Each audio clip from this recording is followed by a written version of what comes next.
Good morning, everyone. I'm the Reverend William Levwood. My pronouns are he and him. I invite you to our service, and I invite you, as we begin, to close your other windows or apps, your other devices, to take a deep breath and to center yourself for worship.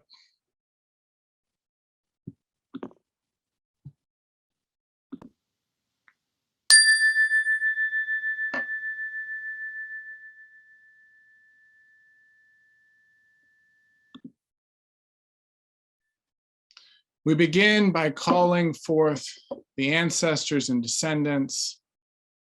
We call forth the ancestors, the people who made each of us, biological and spiritual ancestors, teachers and guides.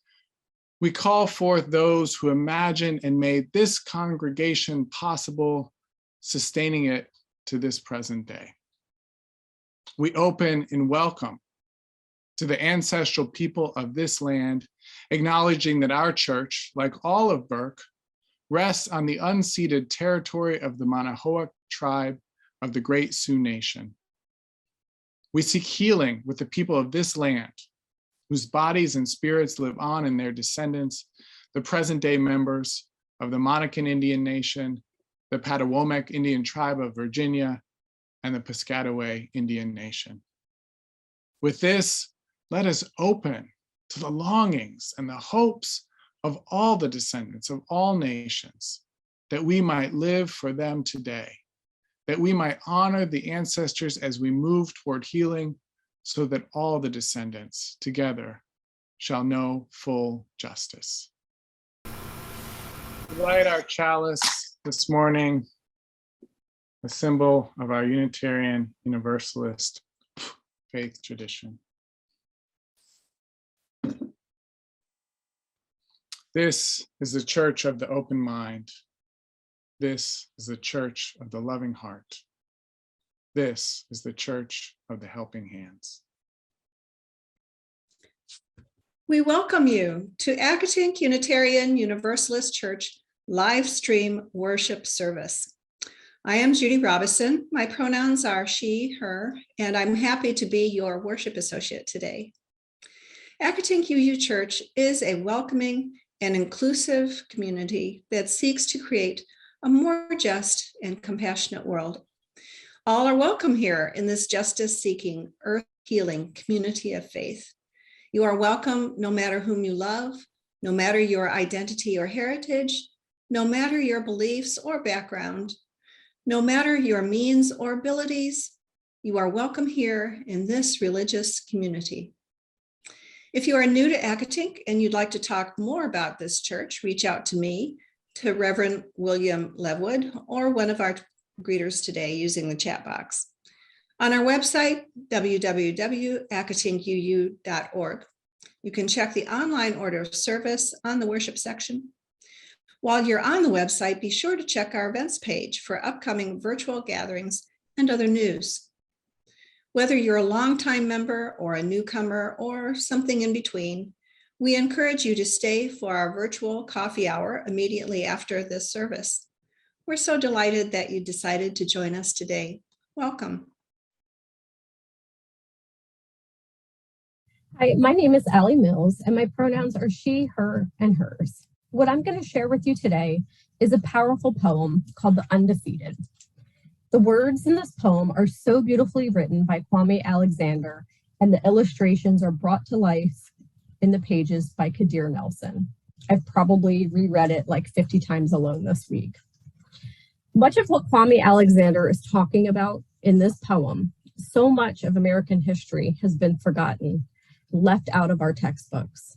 And to know who we truly are as a country, we have to accept and embrace all of our woes and wonders. As Reverend William talks about in service today, we have to reflect on our shared past and take action today for our future and for the legacy we leave behind. The poem walks us through many of the stories of people throughout history who are working through such progress. For our creative exploration today, I encourage you to try using art or writing as a spiritual practice. Or maybe you'd like to use both, and that would be great too. Keep in mind that art and writing are just as much a spiritual practice as is praying or meditating or being out in nature.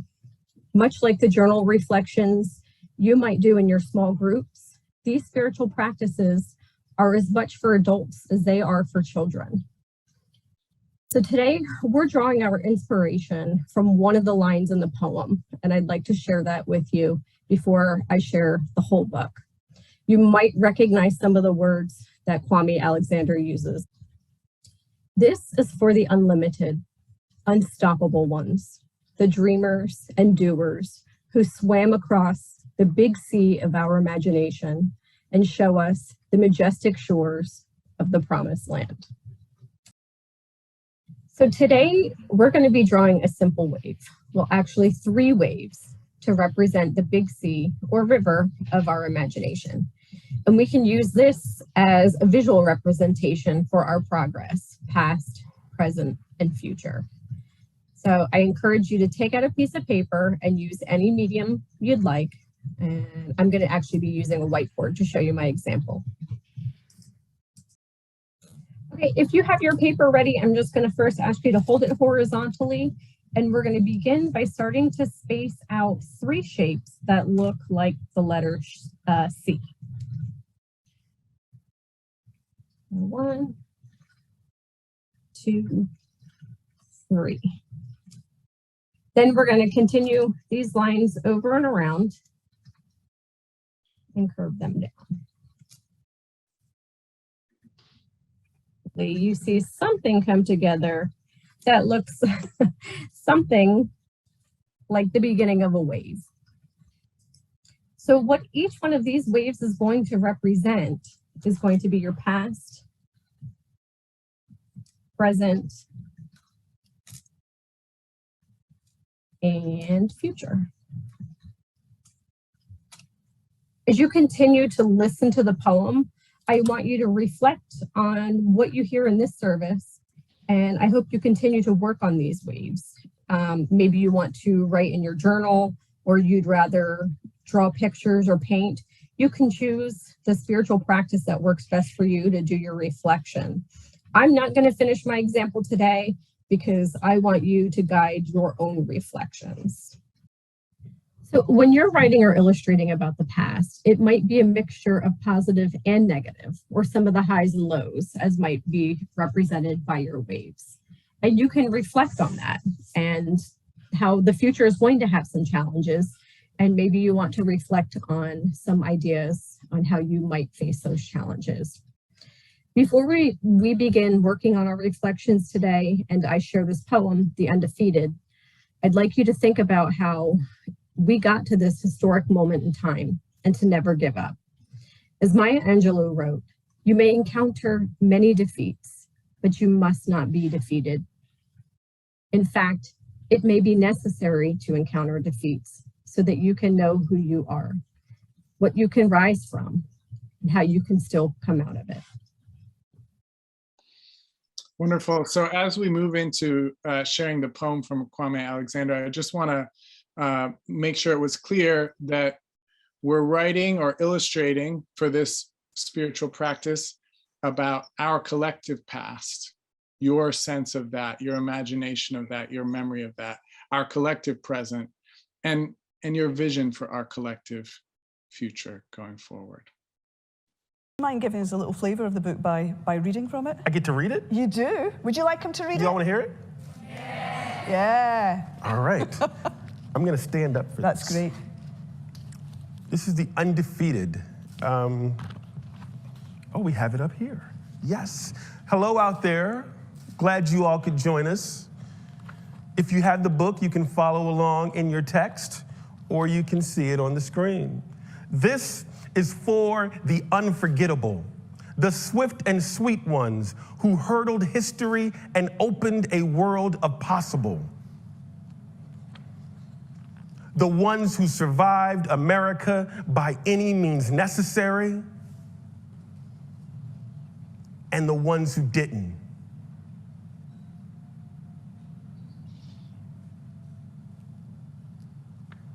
This is for the undeniable, the ones who scored with chains on one hand and faith in the other. This is for the unflappable, the sophisticated ones who box adversity and tackle vision, who shine their light for the world to see and don't stop till the break of dawn. This is for the unafraid, the audacious ones who carried the red, white, and weary blues on the battlefield to save an imperfect union. The righteous marching ones who sang, "We shall not be moved because Black lives matter."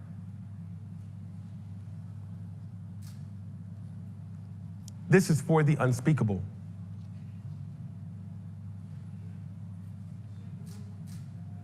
This is for the unspeakable.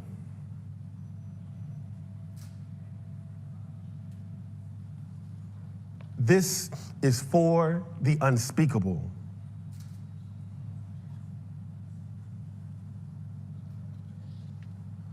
This is for the unlimited, unstoppable ones, the dreamers and the doers who swim across the big sea of our imagination and show us the majestic shores of the promised land. The Wilma Rudolphs, the Muhammad Alis, the Althea Gibsons, the Jesse Owenses, the Jordans and the LeBrons, the Serenas and the Cheryls, the Reese Whitleys and the undiscovered. This is for the unbelievable, the we real cool ones. This is for the unbending, the black as the night is beautiful ones. This is for the underdogs and the uncertain, the unspoken but no longer untitled. This is for the undefeated. This is for the undefeated. This is for you and you and you, Jamie, and you, Imogen. This is for you. This is for us. Our reading this week begins where Reverend Levwood's sermon left off last Sunday, with these words from Michelle Alexander. Resistance is a reactive state of mind. While it can be necessary for survival and to prevent catastrophic harm, it can also tempt us to set our sights too low and to restrict our field of vision to the next election cycle, leading us to forget our ultimate purpose and place in history. Those of us who are committed to the radical evolution of American democracy are not merely resisting an unwanted reality. To the contrary, the struggle for human freedom and dignity extends back centuries and is likely to continue for generations to come.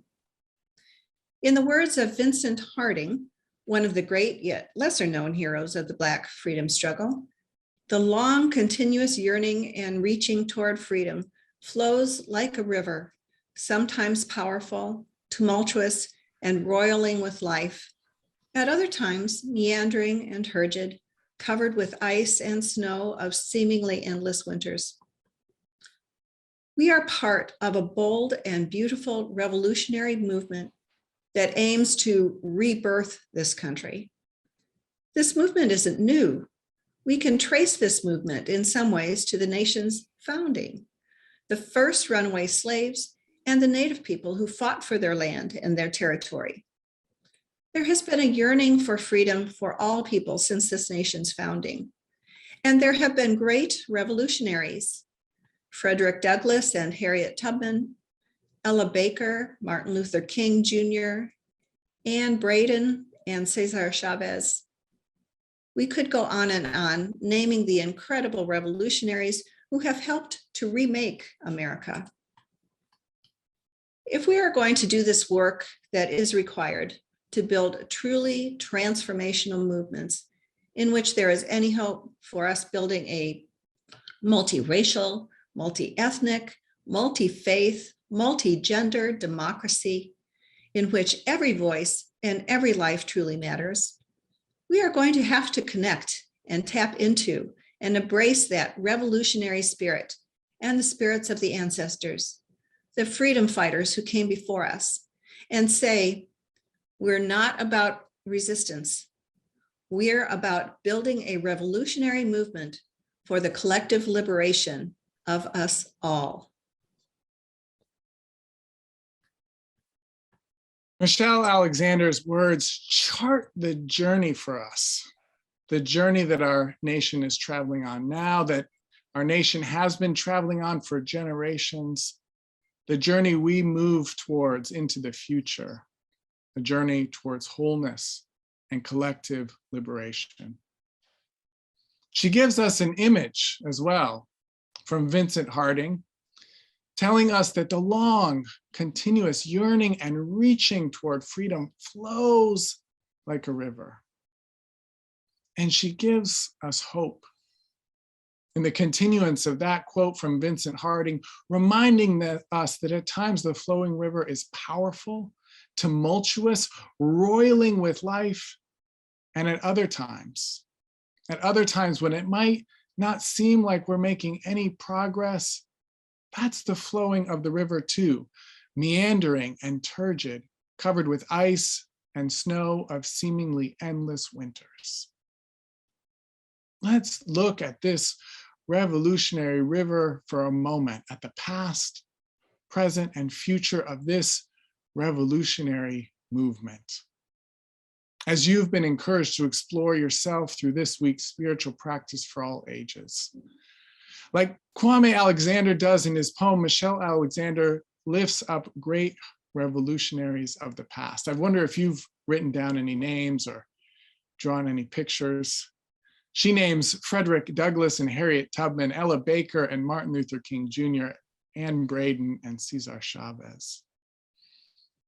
And Michelle Alexander reminds us that this movement isn't new, that we can trace it to the founding of our nation through the first runaway slaves and the native people who fought for their land.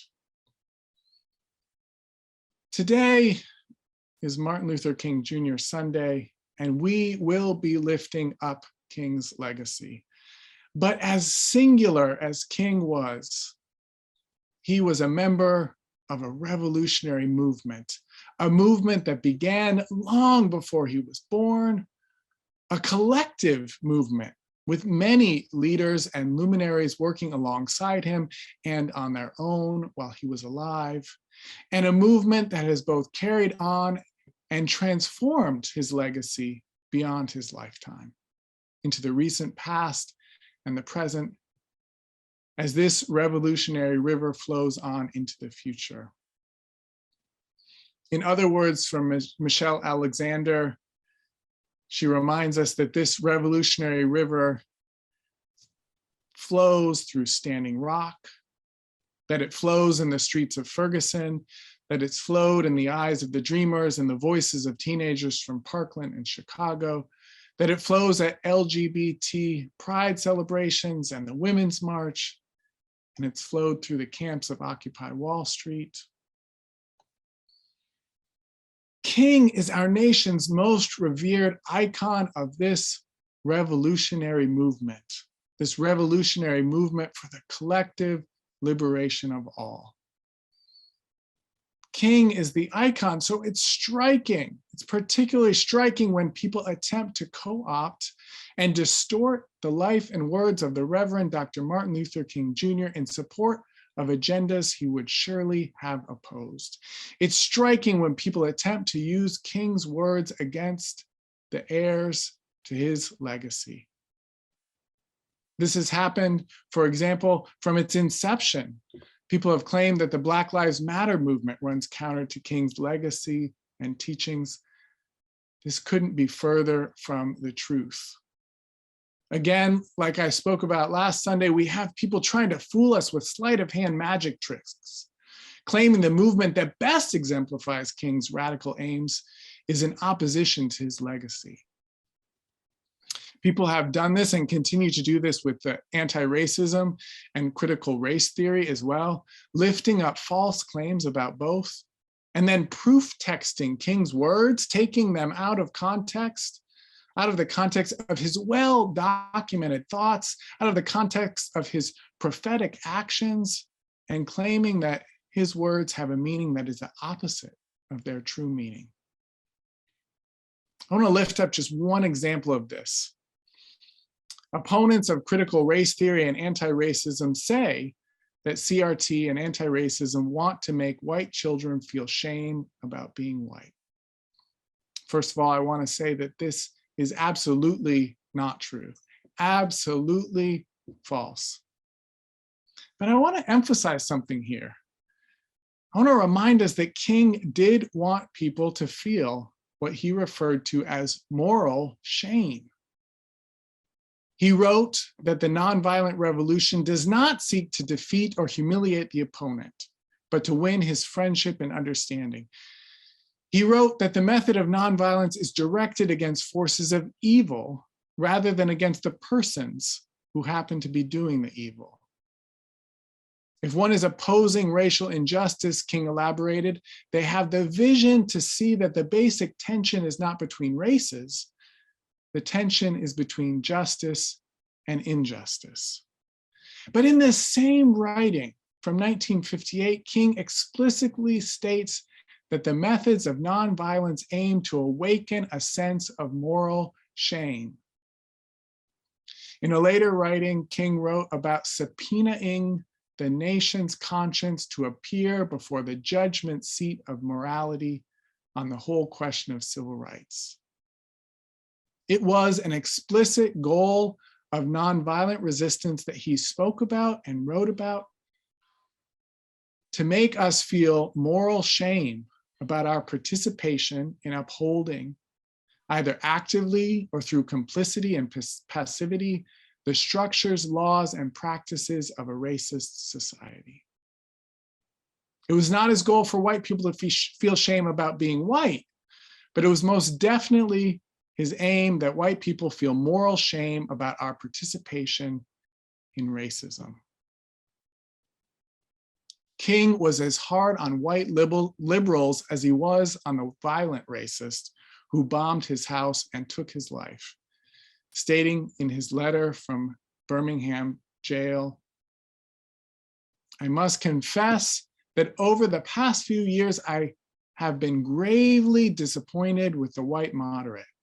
I have almost reached the regrettable conclusion that the Negro's great stumbling block in his stride toward freedom is not the white citizens counselor or the Ku Klux Klaner, but the white moderate who is more devoted to order than to justice, who prefers a negative peace, which is the absence of tension, to a positive peace, which is the presence of justice, who constantly says, I agree with you in the goal you seek, but I cannot agree with your method of direct action." This quote illuminates why Ibram X. Kendi, a common target of those who oppose anti-racist thought, why Ibram X. Kendi says there's no such thing as a non-racist action. Either we are actively opposing racism or we are supporting racism, whether actively or through our inaction. Being white in America doesn't automatically make me a racist. Neither Kendi nor the leading thinkers of critical race theory make this claim. But it is true that being white in America, whether I like it or not, means that I benefit from racism. And therefore, as a white person, if I'm not actively opposing racism, then through my complicity, I am supporting racism. There is no way for me to be a non-racist. I'm either actively engaged in being anti-racist or I'm supporting racism through my inactive reaping of the benefits that racism affords me. This is not even a new idea, and it's definitely not a departure from Kingian thought and practice. If anything, King often went further in his radicalism. In 1967, King wrote, "The problems of racial injustice and economic injustice cannot be solved without a radical redistribution of political and economic power. He also wrote, white Americans must recognize that justice for Black people cannot be achieved without radical changes in the structure of our society. Note that King said a radical redistribution of political and economic power, that he said radical changes in the structure of our society. This is what critical race theorists have shown to be true. In case after case, we see that the successes of the civil rights era did not run deep enough.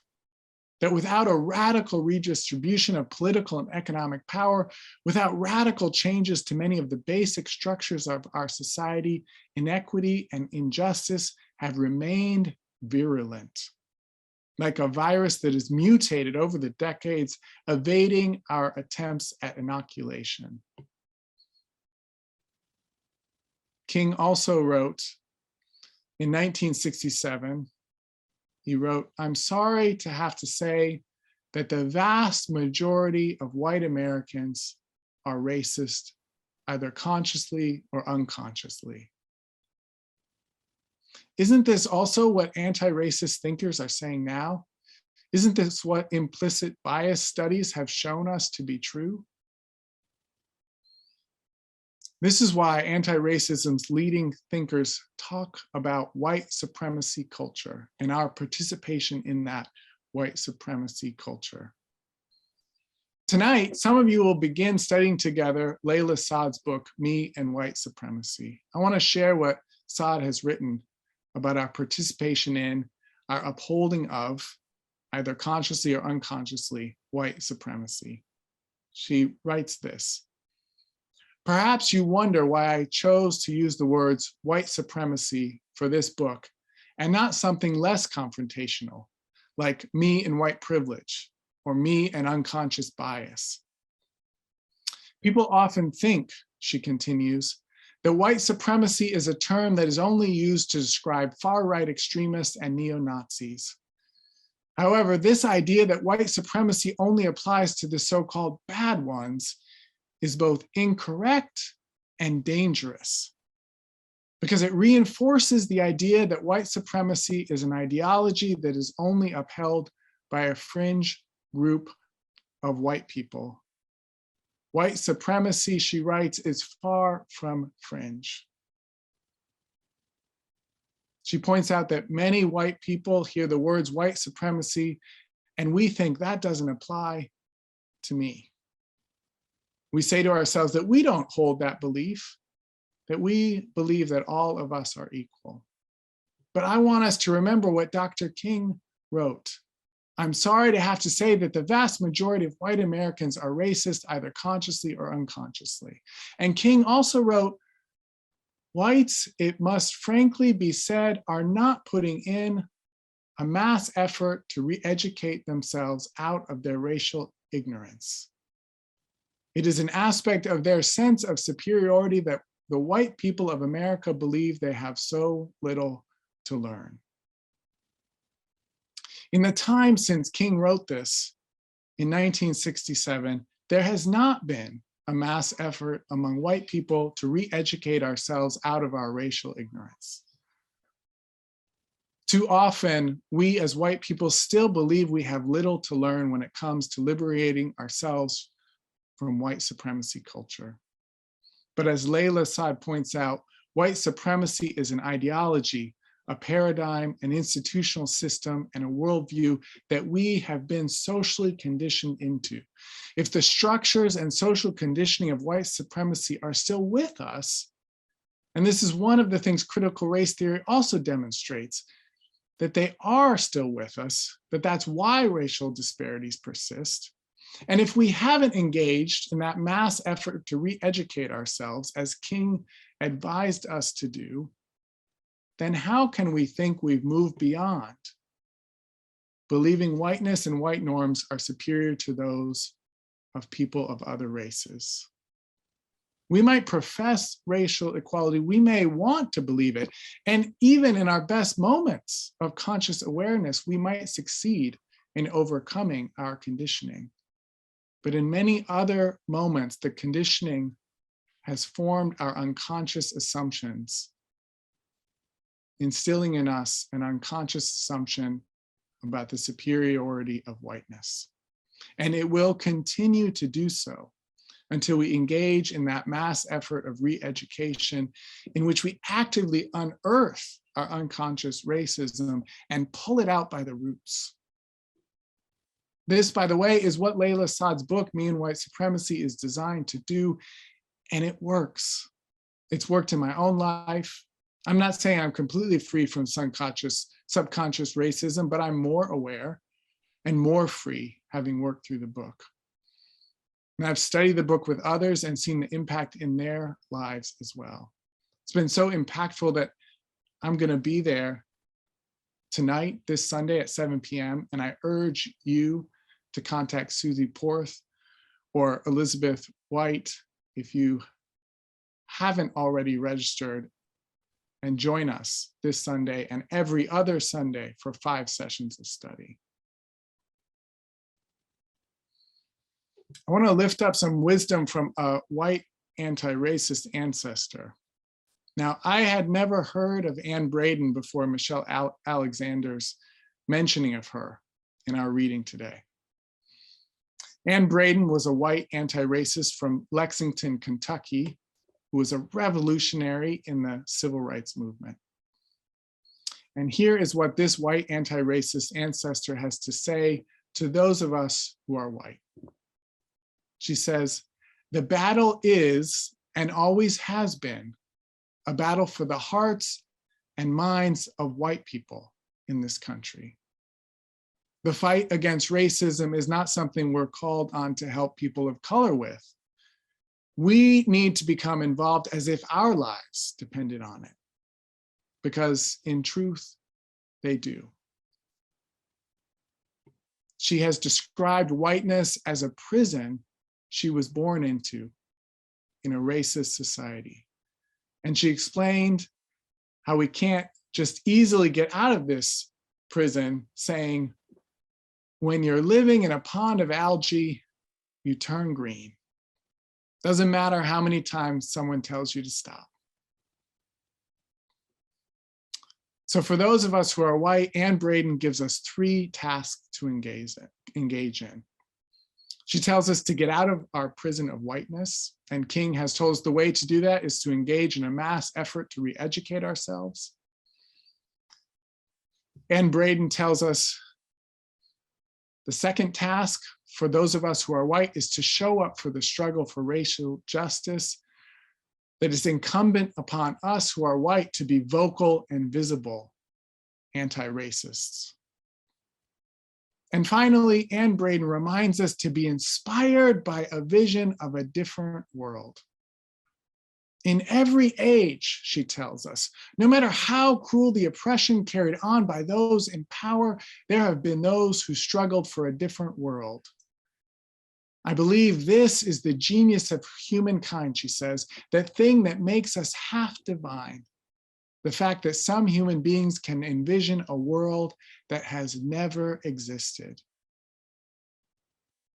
And so I close by bringing us back to this vision of a revolutionary movement for collective liberation.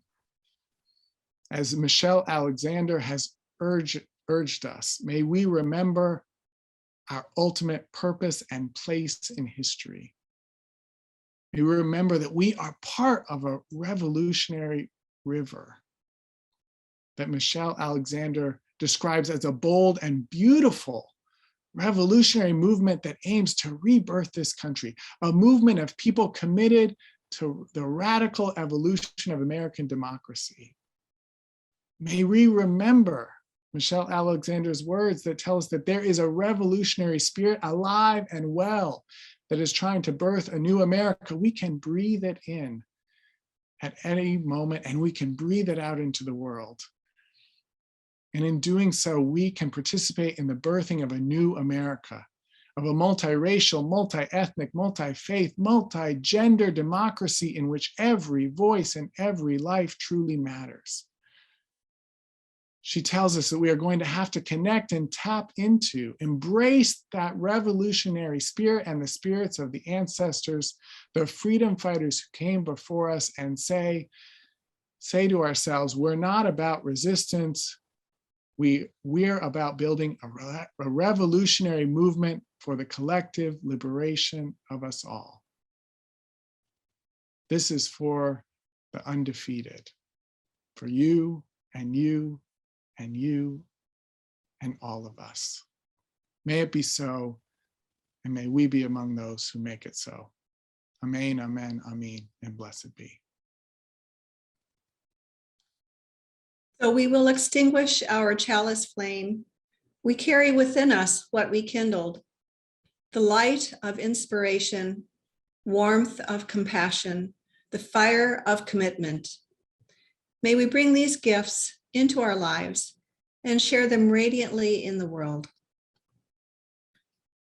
I invite you to join me now in our community blessing with these words of David Bumbaugh. This church is dedicated to the proposition that behind all our differences and beneath all our diversity, there is a unity that makes us one and binds us forever together in spite of time, death, and the space between the stars. We pause now in silent witness to that unity. May we breathe in that unity that binds us together. And may we remember that we are part of a revolutionary movement for the collective liberation of us all, and that this revolutionary river continues to flow. That sometimes it flows strong and free, and sometimes it pushes up against and diverts itself in new pathways in order to keep flowing when we meet resistance.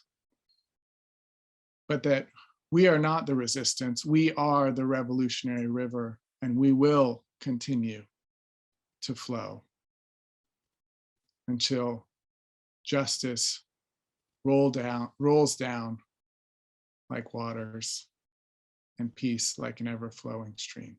May it be so. May we be among those who make it so.